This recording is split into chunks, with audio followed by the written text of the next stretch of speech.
Ah bah c'est vrai que sur 43 séries, j'en ai vu beaucoup des séries de merde, hein. Bonjour à tous, c'est les Tata Bros et on se retrouve aujourd'hui, bah oui, pour les habituels top et flop. Ah bon, habituel, ça fait qu'un an que la chaîne existe, hein, bon, ça, enfin, c'est déjà bien. Et donc oui, bon, bah, voilà, comme chaque année, enfin comme l'année dernière et comme les prochaines années, on revient sur ce qui a été bien et ce qui a été vraiment pas terrible, hein. Alors oui, donc déjà c'est un flop 10, donc les 10 plus mauvaises séries de l'année, donc du moins pire au pire, mais bon, ce qu'il faut quand même en résumer, c'est que les 10 sont pas terribles, hein, donc évitez de les regarder. Primo et secondo, donc c'est subjectif. Voilà, c'est des trucs que moi je n'ai pas aimés, que pour moi méritent amplement de finir là où elles sont, hein. C'est-à-dire dans le flop parce que un tel niveau de médiocrité, c'est pas possible. Mais après si vous, vous aimez, vous avez le droit, le comme je dis, quand je fais des critiques de films, parce que oui, il y a déjà eu des cons qui m'ont dit que: «Ouais, mais tu pas objectif». Une critique, de film, il y a pas d'objectivité à avoir, tu donnes un avis.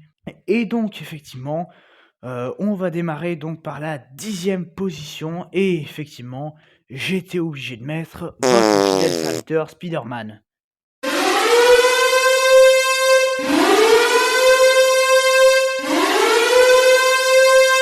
Voilà, alors il y a des séries, tu sais, elles viennent à peine de sortir, hein, on est à peine début d'année, mais tu sais que ça va finir dans les flops de fin d'année.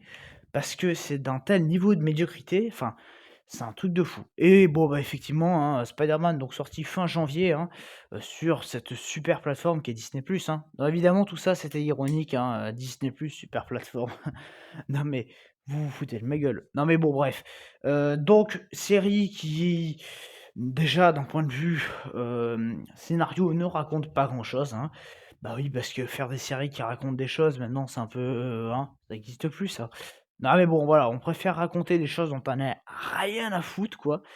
Voilà, l'origine de Spider-Man, tu sais le truc, c'est très original, hein, parce que je l'ai jamais vu moi l'origine de Spider-Man, hein? Non mais bon voilà, puis alors c'est complètement débile quoi, le coup de l'araignée qui sort du portail multiversel de, Doctor Strange, machin bidule. Mais qu'est-ce que ça fout là quoi? Puis alors vraiment ça venait au gros chausse-pied. Ah beh, tout comme le wokisme, hein. Oui alors préparez-vous à entendre souvent le mot wokisme dans cette vidéo parce que, bah, comme par hasard, hein, à peu près toutes les séries de ce flop ont du wokisme. C'est bizarre, hein? Non, mais sûrement que, c'est juste de la simple coïncidence, n'est-ce pas? Bref, donc bon, bah, ici, le wokisme a frappé très fort, hein. Donc bah, oui, puisqu'ils n'arrivent pas à marteler, dans l'esprit des adultes, le wokisme, on va essayer de le faire chez les enfants. Merci Mickey. Et donc, bon déjà ce wokisme entre, Norman Osborn qui est devenu noir, hein, ou le docteur Connors, bah, qui maintenant est devenu une femme et noire en plus, hein. Donc voilà, c'est pas très intéressant. L'animation est feignante au possible, hein. Même là, tu sens que les gars en charge de l'animation, ils se sont pas trop cassés le cul chez Marvel, hein. Ça va, ils sont pas fatigués. Non, mais ça explique peut-être pourquoi ils nous ont aussi vite annoncé que la saison 2 allait sortir en début d'année, 2026, quoi. Bah, c'est sûr, ça doit pas leur prendre beaucoup de temps, hein, vu comme c'est feignant. Donc même en termes de réal, tu rien à te mettre sous la dent. Les personnages, ils sont écrits sur du papier chiotte, hein, donc c'est que du pur stéréotype, hein. Voilà, donc Peter, c'est un peu le teubé, c'est le geek, mais qui est pas aimé parce qu'il est geek. Alors je parlerai même pas du design du costume de Spider-Man qui est juste immonde en début de série. Franchement, je sais pas qu'est-ce qu'ils ont fumé pour faire ça, quoi, hein. Bref, bon voilà, c'est pas très, très intéressant. Donc voilà ce que j'avais à dire et on va donc tout naturellement passer à la 9e position avec encore du Marvel, hein, parce que, bah, oui, faire des séries de qualité, c'est pas leur métier, hein. Donc avec, Daredevil Born Again.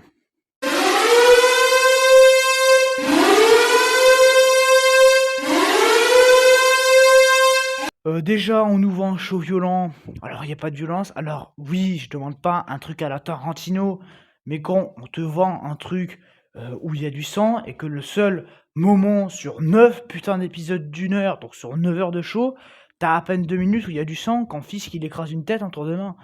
Enfin, je sais pas, vous étiez obligé de le mettre en plus ce passage. Donc déjà ça va pas. Puis alors, bon, moi c'est ce que j'ai mis sur ma miniature, mais où est Daredevil? Voilà, parce que alors oui, Matt Murdock, tu l'as, mais pas son équivalent justicier.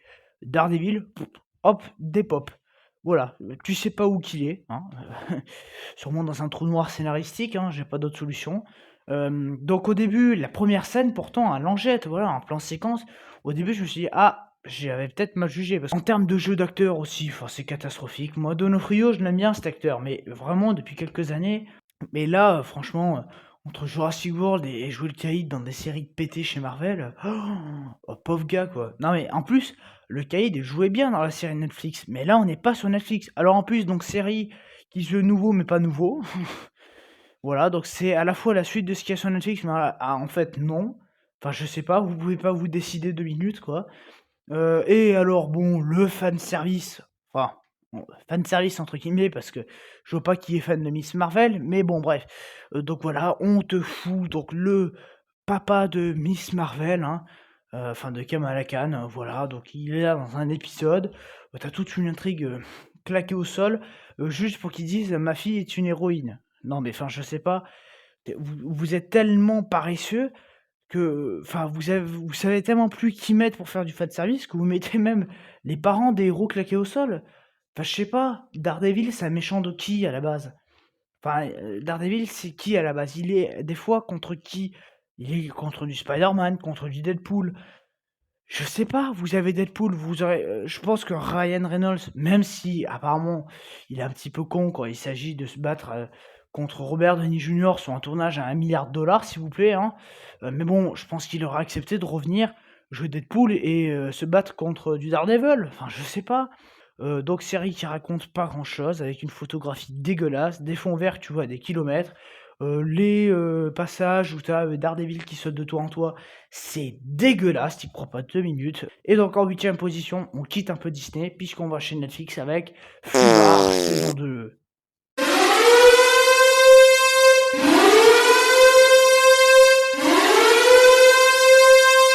Déjà l'humour, il était lourd cet humour. Enfin bon voilà, moi cet humour vraiment ça me tapait sur le système parce que, bah, déjà en termes d'écriture c'était pourri de chez pourri, tu des twists que tu vois arriver 40 000 ans à l'avance. Puis alors à un coup le méchant, bah, alors un coup le méchant il est pas gentil, un coup il est gentil, un coup il est pas gentil. Enfin il serait temps de se décider quoi. Tout ça pour une fin même pas divertissante et où tu te fais chier à crever. Des scènes d'action molles et ça faisait scènes d'action de papy de 90 ans. Je sais pas, même le dernier Indiana Jones, il a plus de punch. Et puis alors bon, ici le wokisme aussi, hein, entre l'autre qui est homosexuel machin. Puis alors la vulgarité verbale qui sert à que dalle à part boucher des trous dans le scénario. Une série qui aurait pu se terminer au bout de 4 épisodes, mais qu'on a fait tenir sur 8 pour ne finalement ne rien raconter. Un Schwarzenegger qui est vraiment trop vieux pour ces conneries, hein. Donc voilà, et on va donc maintenant passer à la septième position. Et bon, on va quand même retourner chez Disney et chez Marvel, hein, pour la série Marvel Zombies.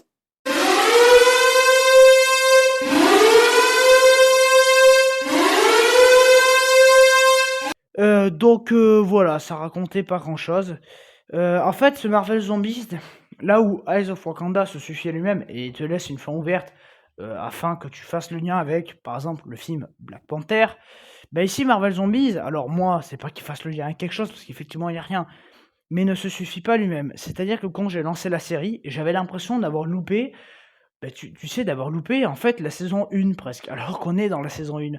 J'ai l'impression qu'il manquait quelque chose. Déjà parce que les personnages, en fait, bah, Marvel, ils sont tellement couillons qu'ils se sont dit: «Bon, bah, il les a déjà vus au cinéma ou dans d'autres séries. Bah, écoute, ce qu'on fait, c'est qu'on les développe pas, hein.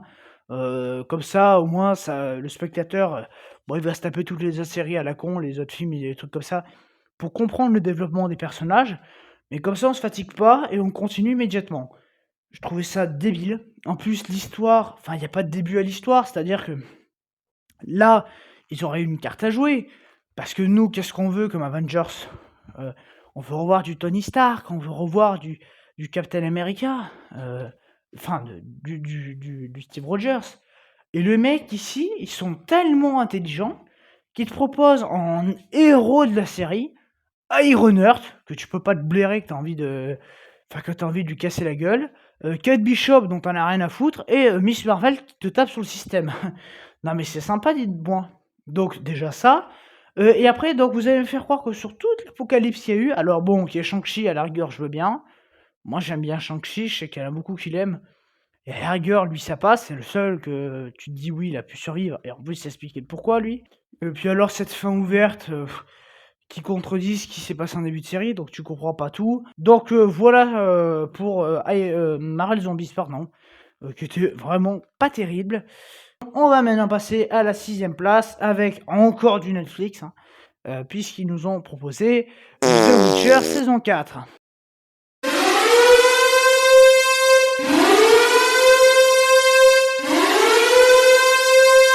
Bon, bah, ouais, hein, The Witcher, arrêtez là aussi. Enfin, de toute façon, je sais même pas si j'y crois encore. Cette saison 4, pour y venir, bah, c'est pas intéressant. C'est moins bon que la saison précédente. Déjà, je crois qu'il y en a pour si vous voulez voir que les parties «intéressantes», entre guillemets, enfin que les parties avec, Gérald, heu, je pense que vous en avez pour 1 heure et demie à peu près. Peut-être un petit peu moins, un petit peu plus. Sur 8 heures parce qu'en fait, il est jamais là.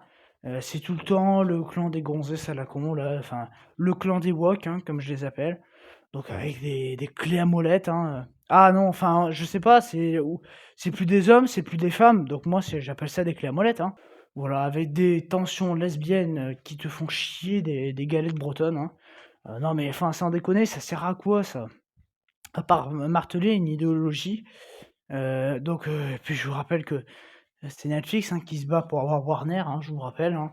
Donc si vous voulez vous taper les Gremlins avec, des noirs et des chinois, hein.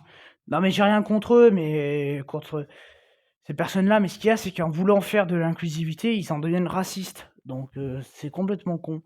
Bref, bon voilà, ça raconte rien.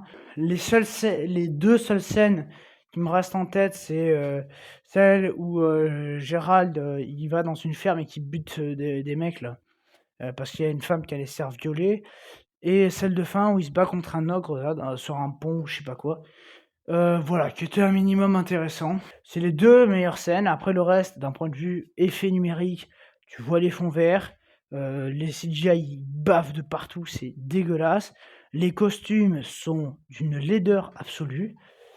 Puis alors, moi j'ai un problème aussi, c'est que tu te repères jamais. C'est-à-dire qu'ils bougent d'un point A à un point B, les personnages, mais en fait, tu sais pas dans quel monde ils évoluent parce que t'as jamais une carte, t'as rien, t'arrives pas à situer le lieu de l'action. Donc voilà, et effectivement, en cinquième position, on retrouve Star. Bienvenue à Derry.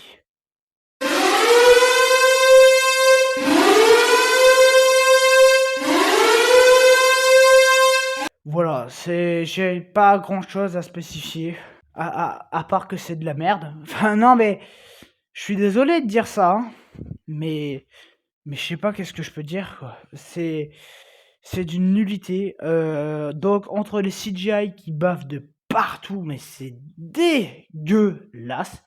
Franchement, ça ferait passer les effets spéciaux de Daredevil pour un chef-d'œuvre, hein. Même The Witcher est mieux fait à côté. Là, ici, c'est juste immonde. Tout ce qui est numérique, tu le vois à 20 kilomètres. Ça te sort du show. Bah, déjà que t'es pas trop dedans. Les personnages, ils sont cons. Voilà. Quand t'as des trucs genre un gamin de 8 ans qui se sacrifie pour sauver une meuf qu'il aime, hein. Enfin, mais qu'est-ce que je regarde, quoi? Non, mais vous avez 8 piges. Je veux dire par là, ça fait pas genre, ouais, il y a des séries, ça fait genre 6 ans, 7 ans que les personnages, sont ensemble.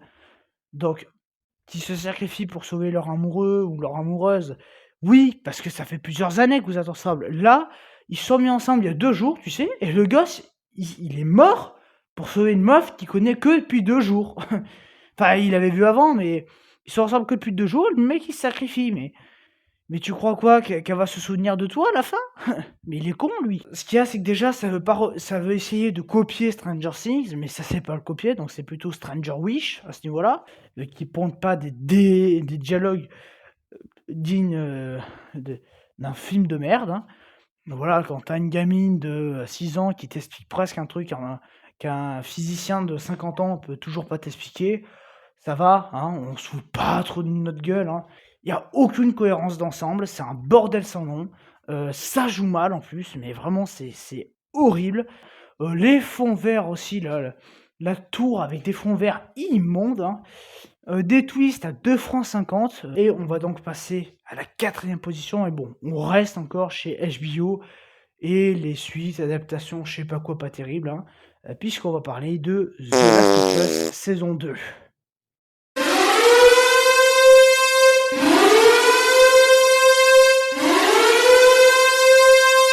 Donc déjà, d'un point de vue histoire, ça raconte, bah, pas grand-chose. Non, mais je sais, ça adapte le second jeu, mais ce qu'il y a, c'est que bon, le second jeu, je suis pas teubé, il faut 20 heures pour le faire. Et en fait, ce qu'ils auraient dû faire, et moi je vais être honnête, ils auraient dû adapter la première moitié du jeu correctement, et à la fin de cette saison, ils auraient dû mettre en twist la mort du personnage joué par Pedro Pascal. Mais au lieu de faire ça, qui aurait été quand même bien, parce que du coup, ça aurait vraiment donné un suspense et donné envie de voir la suite. Et puis déjà, au moins, il y aurait eu Pedro pour nous donner envie de continuer à voir la série chaque épisode. Ils l'ont buté épisode 2, et donc, ça a été révélé. Jusqu'à. Alors, la saison 1, chaque épisode avait une montée de vue. La saison 2, ça démarrait pareil, une montée de vue entre le premier et le second épisode, et à la fin du second épisode, il y a eu une chute. Bah oui, parce que personne n'aime Ellie. Voilà, Ellie, dans cette série, dans les jeux, elle est bien. Dans cette série, Ellie est insupportable. Tu as envie de la baffer à chaque minute. En plus, elle joue mal comme pas possible, l'actrice, hein. Mais voilà. Alors, une méchante qui est là dans les 2 premiers épisodes, et puis pouf, hop, dépop du reste de la série pour hip-hop comme ça vite fait à la fin de l'épisode 7 pour essayer de faire un pseudo-twist foireux, hein. Une réalisation complètement aux fraises. Des CGI, là aussi dégueulasses. Parce que, bah oui, faire 2 fonds verts, ils sont pas foutus de les faire, les trous du cul. Et puis alors, je ne parlerai pas du wokisme, hein, les amis. Hein, voilà, hein. Le «Je vais être papa». Non, ta gueule, ouais, vraiment ta gueule, hein. Puis alors une fin qui te laisse un suspense, hein, notamment quand on tue le vrai père biologique de l'enfant, hein. Comme ça, on est sûr qu'Ellie et l'autre, elles vont vraiment pouvoir être ensemble. Donc là aussi, alors, The Last of Us qui parle principalement des zombies, non, non, hein, non, mais oui, là aussi, ils sont partis dans un trou noir scénaristique, hein. Donc voilà pour la 4e position, et on va maintenant passer au podium, hein, ouais, ouais, le podium de la médiocrité, puisqu'on arrive à la 3e position et on se paye encore un petit voyage chez Mickey, hein, puisqu'on va parler de Iron Man.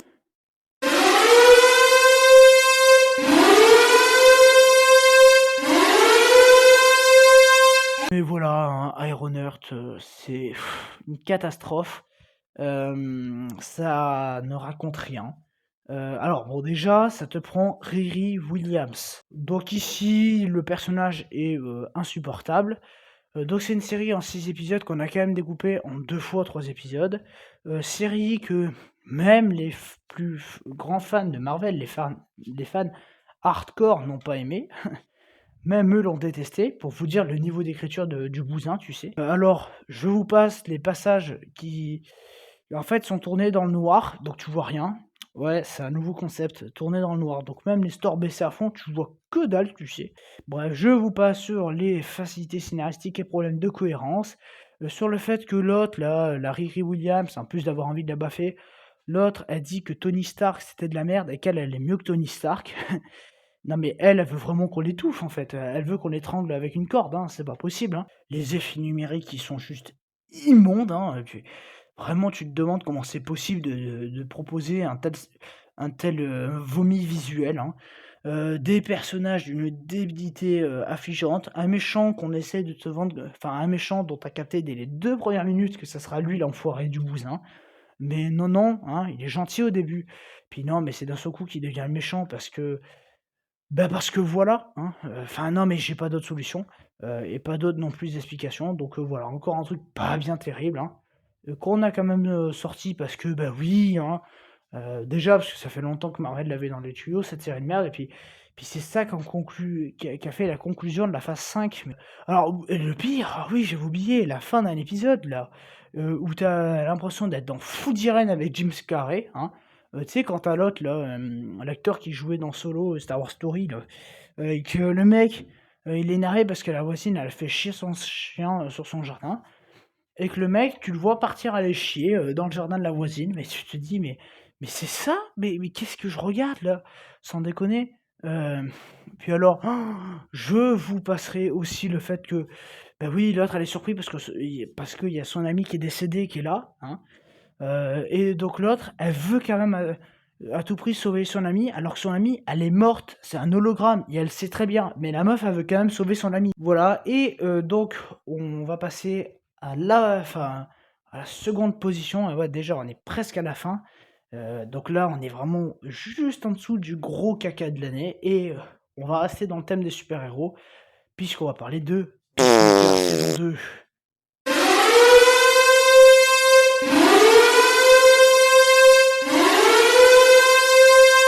Ah bah oui, hein, si Marvel est passé à la casserole, pourquoi DC n'y passerait pas, hein? Eh bah oui, parce que donc le nouveau, univers DC de mon cul là, bah ouais, hein, ils essayent encore, hein, de te proposer des choses, hein. Bon après que ce soit de qualité, faut quand même pas rêver, mais bon, au moins ça essaie de proposer des choses. Déjà que la saison 1 était pas terrible, hein, était même très mauvaise, bah alors là, c'est encore pire, quoi. Donc saison 2 qui critique Marvel, mais qui fait pareil.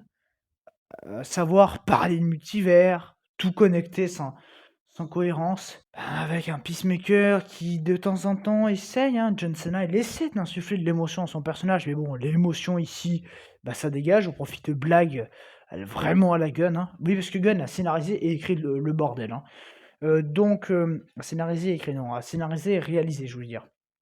Bref, bon voilà, c'est d'une nullité abyssale, c'est mais c'est nul, en fait. Voilà, c'est nul. Les blagues, elles font rire personne à part les attardés mentales comme James Gunn, hein. Donc voilà, bah non, hein, Gunn, c'était pas terrible, hein, voilà. Entre des CGI dégueulasses, hein, là aussi, et puis alors des délires de scénarios qui ne servent à bête à rien, hein. Bah oui, parce que faire des scènes qui servent à rien, c'est un peu le but de Gunn, hein. Voilà, boucher les trous dans le scénario. Avec, tout le monde qui ils sont tous très, très cons.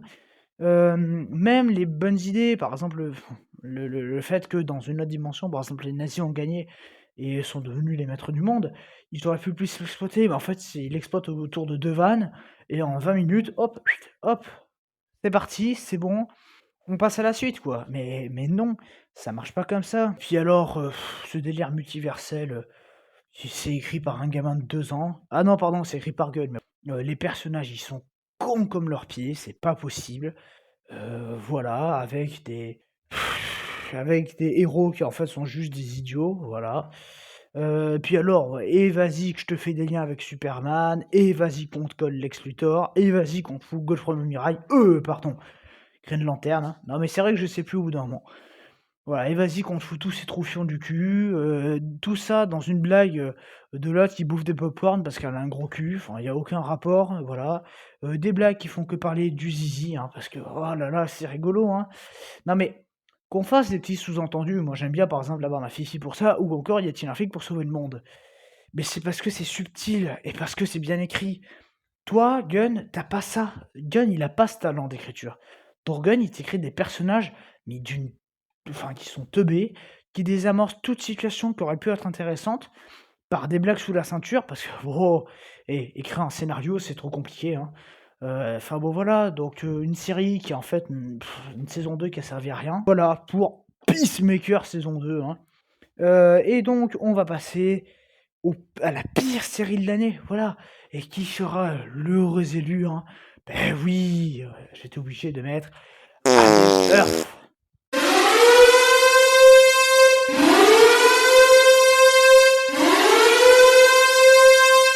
Oh là là là là, mon Dieu. Non mais bon, c'est vrai que j'avais une petite attente pour le coup, je m'étais dit: «Allez, peut-être que ça sera bien», mais mon Dieu, passer le cap des 2 premiers épisodes qui étaient à peu près sympas et d'ailleurs mon avis est toujours dispo sur la chaîne, mais alors le reste, mais le niveau d'écriture quoi, non quoi. Non, non, non, Noah Hawley, on m'avait vendu du rêve, le gars, il est nul à chier, rentre chez toi. Ah ben non, pardon, non parce que Disney a annoncé effectivement une saison 2 à cette bouse, hein, donc je sais pas quand c'est qu'on l'aura, mais enfin si cette idée, ils pouvaient se la foutre là où je pense. Donc voilà, hein, bah oui, je me farcirai la saison 2. Au moins ça finira flop en 2027. Mais non, voilà, c'est mauvais, mais c'est mauvais de A à Z. En fait, déjà, ça utilise la licence Alien, mais ça sait pas ce que ça en fait. C'est-à-dire qu'en fait, ils savent même pas qu'est-ce que c'est Alien, à savoir un huis clos. Alors bon, je veux bien, allez, l'idée que les xénomorphes soient libérés sur Terre, oui, voilà. Et même, je dirais, ils auraient pu vraiment plus l'exploiter et en faire, en fait, une colonie, je sais pas, qui se fait, une colonie où les un vaisseau s'écrase et où les xénomorphes se libèrent, les xénomorphes et facehuggers, voilà, pas d'autres extraterrestres de mes deux. Enfin, moi je veux bien qu'il y ait d'autres extraterrestres pour un peu remplir le lore d'Alien. Mais là-dessus, vraiment, sur ce postulat, il y a pas de c'est pas une mauvaise idée, quoi. Le problème qu'il y a, c'est que quand un putain d'œil, pieuvre dégueulasse de merde là, ça a le premier rôle et qu'en fait le xénomorphe il sert juste de toutou gentil, et qu'il est là juste pour aider les facilités scénaristiques, mais en fait ça ne comprend pas ce que c'est Alien. Parce que, veux bien qu'il y a un œil méchant, machin truc chose, beh, si tu veux le faire, fais-le, mais il faut les xénomorphes, c'est ça Alien. Alien, c'est les facehuggers, c'est les xénomorphes. D'ailleurs, Prometheus s'était fait largement taper dessus parce qu'il y avait aucun xénomorphe et les mecs, ils sont tellement cons qu'ils ont pas compris. Ils se sont dit: «Allez hop, on fait ça». Alors oui, il y a xénomorphe, mais ici, il sert de toutou, hein, à l'héroïne qui me tapait sur le système à chaque minute. Enfin vraiment celle-là, le jeu des acteurs aussi, mais mon Dieu, au secours. Le seul qui jouait bien, c'était l'androïde alors je sais plus comment il s'appelle l'acteur, mais qui faisait le méchant de Die Hard 4. Voilà, bon, bah, qui ici fait le «menace» entre guillemets là, qui fait l'androïde, qui travaille au labo, tout ça. En vrai, lui, c'est le seul qui me donnait encore envie de voir la série. Puis alors, mais chaque épisode, c'est plus on avançait, plus c'était con. Jusqu'à un final où tu as carrément un œil qui te dit que il tue la créature et juste avant qu'elle meure, il possède la créature qu'il veut, donc un mouton, un être humain, mais qui ici a réussi à réanimer à mort. Alors pourquoi un androïde communique avec les xénomorphes et pas les autres? Bah, t'en sais rien. Pourquoi une des enfants est, complètement starbée, et arrive à arracher la gueule d'un mec rien qu'avec ses doigts? Bah, t'en sais rien et le scénariste non plus apparemment. Voilà, un amas de facilité scénaristique. Non mais sérieux, le coup du xénomorphe qui se fait caresser, j'ai l'impression d'être dans Jurassic World. Sauf que Jurassic World, c'est mieux. Puis alors en plus visuellement, c'était, des effets numériques dégueulasses, et un mec dans le costume du xénomorphe qui en fait ne sait même pas ce que c'est un xénomorphe. Donc c'est-à-dire qu'il joue ça, comme si c'était un être humain qui prenait son café, tu sais, hein, c'est-à-dire que quand il bouge la tête, ça fait pas naturel. Après oui, le meilleur épisode reste, un épisode dans l'espace, je crois que c'est le cinquième, le flashback. Mais c'est ça le problème, c'est que quand le meilleur épisode de ta série, c'est un épisode qui se passe dans l'espace, alors que ta série s'appelle Alien Terre, si je traduis, il y a un truc qui va pas, quoi. Donc voilà, on va pas s'éterniser plus longtemps, parce qu'il y a rien du tout à sauver. C'est à chier du début à la fin. Donc voilà, vraiment pire série de l'année pour moi. Et donc il y avait aussi des séries qui pouvaient être dans le flop, mais bon, il y avait pas assez de place, voilà, je pouvais en prendre que 10 des merdes. Donc il y avait LOL qui ressort saison 5. Bon voilà, j'ai pas du tout rigolé. Muriel Robin, non, c'était dans cette saison, je sais plus. Oui, je crois que c'est ça, j'avais envie de la gifler. Du coup, j'ai même pas regardé. Je pense que je vais arrêter de regarder LOL. Andor saison 2, alors voilà, tout le monde s'est pignolé en disant que c'était, la dernière bonne série Star Wars, machin, mais bah, j'ai pas trouvé ça très, très bon. Alors, bon, oui, c'est sûr que c'est mieux qu'Ahsoka et Boba Fett et c'est quoi l'autre là? Acolyte, The Acolyte. Mais enfin, c'est mou de la bite en termes de rythme, c'est trop mou, c'est long, il y a presque pas d'action. Tout ce blabla qu'ils font, il aurait pu tenir en 3 épisodes, enfin en 5-6 épisodes, on en a fait 12. 911 saison 8, qui était pas bon. Voilà, ouais, alors ça aussi, il y a la saison 9 qui a été annoncée où ils vont dans l'espace. Stop, voilà, vraiment arrêtez là, arrêtez. Moi, je la regarderai pas la saison 9, hein, je vais être franche, je suis même pas allé au bout de la saison 8 parce que j'ai détesté. parce que ça proposait plus rien que tu avais pas déjà vu. HPI saison 5 aussi, que j'aurais pu foutre dans ce flop. Je l'ai pas mis juste parce que globalement quand même, dans les 6-7 premiers épisodes, 6 on va dire, l'ambiance me plaisait plutôt pas mal, il y avait des bons twists. Le souci qu'il y a, c'est pour moi voire même les 2 derniers épisodes qui en fait ne font rien. Et alors cette fin de se dire que HPI se termine juste par Audrey Fleurot et l'autre là qui se barre. Enfin non, c'est nul quoi, il y a pas vraiment de fin. Splinter Cell Deathwatch, c'était vraiment à chier. Non mais je le dis, hein, ce Splinter Cell Deathwatch, waouh, qu'est-ce que c'était nul, hein. Alors ça comprenait pas ce que ça adaptait, c'était à faire un truc d'espionnage que tu as déjà vu 40 fois, mais c'était mou de la bite, il y avait rien qui te réveillait. L'animation a été feignante au possible. Et la saison 3 et 4 de Jurassic World: La théorie du chaos, c'est pas possible. Ouais, cette série, vraiment, normalement c'est fini, mais j'espère vraiment que c'est la fin, parce qu'on va nulle part. Et par pitié, arrêtez de faire des séries sur ça, hein, finalement.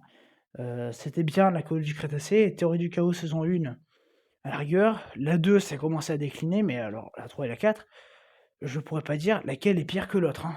C'est toutes deux d'une nullité abyssale où je me suis fait chier comme un rat mort devant. Tomb Raider, la légende de Lara Croft, saison 2, bon ça on est revenu dessus. C'était vraiment, vraiment pas bon. Peut-être pire que la saison 1, je sais pas, mais bon, la menace, tu la vois arriver à des kilomètres. L'autre, on passe d'un jeu de un jeu un peu à la Indiana Jones, un concept d'aventure, d'exploration, de trésors, à carrément je dois sauver le monde, hein. Non, voilà, ça marchait pas du tout.